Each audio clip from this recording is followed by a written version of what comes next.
Hi there. So today I thought I'd come back with a bit of an iconic GCSE question type, which is circle theorems. So the first one I've got today is, I'll draw it out first. Triangle here, here, and here. So I'll label this B, this C, this O for the origin, and this A. So in this question, we know that BAC, this angle up here, is 2x minus 50. I'll write it out here because it'll be too small. 2x minus 50.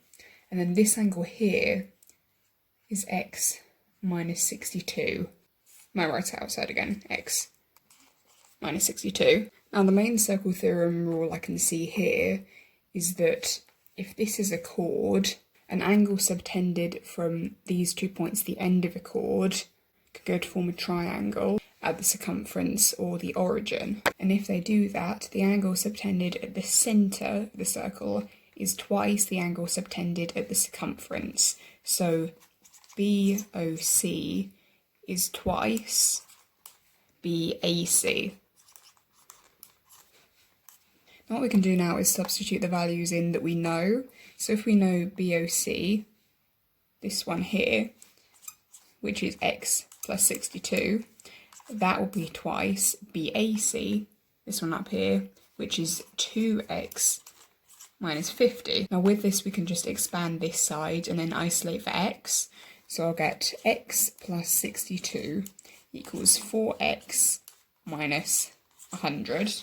Now I want to have a positive x, so I'll just move the singular one over this side. So I'll get 62 plus 100 equals 4x minus x, or 3x equals 162. Now I can divide both sides by 3 to get x equals 54. Now the point of this question, the actual part of the question we're answering, is to work out the size of y, or OCB. So OCB equals y. To me this looks like an isosceles triangle, so this angle would probably also be y, but either way, if you took BOC away from the entire area of the triangle, the entire sum of the angles, that is, would be these two angles here, so 2y. So to get y, you'd have to take BOC away from 180, and then divide it by 2. Now to get BOC, because it's x plus 62, we'd have to do 54 plus 62, which is 116. So if we did this, y equals 180 minus BOC, or 180 minus 116, that would equal 64. And then y equals 64 over 2, which is 32 degrees. So the angle OCB is 32 degrees. So the next circle theorem question I have is like this. The points A, B, C and D, so I'll label them A, B, C and D, lie on a circle. BCA, so this one here, is x. ACD, so this one here, is 2x. BAC, this one here, is 4x. And CAD, this one here, is 3x. Now what I can see here is all of the points are part of a quadrilateral, and one of the circle theorems is that a cyclic quadrilateral, which is a four-sided shape with every corner touching the circle, has its opposite angles add up to 180. So this would be BCD, this one, and BAD equal 180, or the other way around, CBA or CDA also equal 180 degrees. Now using that, we can see that all of these angles we've got a value for here will equal 180 degrees.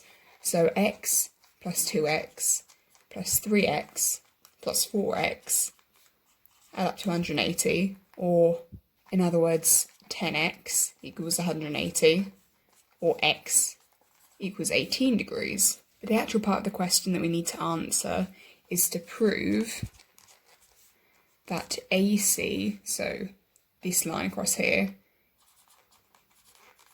is a diameter. Now, the circle theorem relating to diameters that we know is that a triangle drawn from two ends of a diameter, so C and A, will always make a 90-degree angle wherever it hits the circumference. So CDA and CBA both have 90-degree angles here and here, or at least if we are able to prove its diameter. But we're also still able to prove that, considering that we know there are 180 degrees in a triangle, because we know that this angle, and this angle will add up to make 180. So if I do BCA or X plus BAC or 4X and then added to CBA, that'll be 180. And since we know that X equals 18, we can work out 5 times 18, which is 90. So 90 plus CBA equals 180. So CBA equals 180 minus 90, or just equals 90. Therefore, CBA is a right angle, which, as before, is formed when a triangle is drawn from the two ends of a diameter. So therefore, CA is a diameter. Now, the first question was worth 5 marks and this one was worth 4 marks. That's it, folks. Thanks for watching.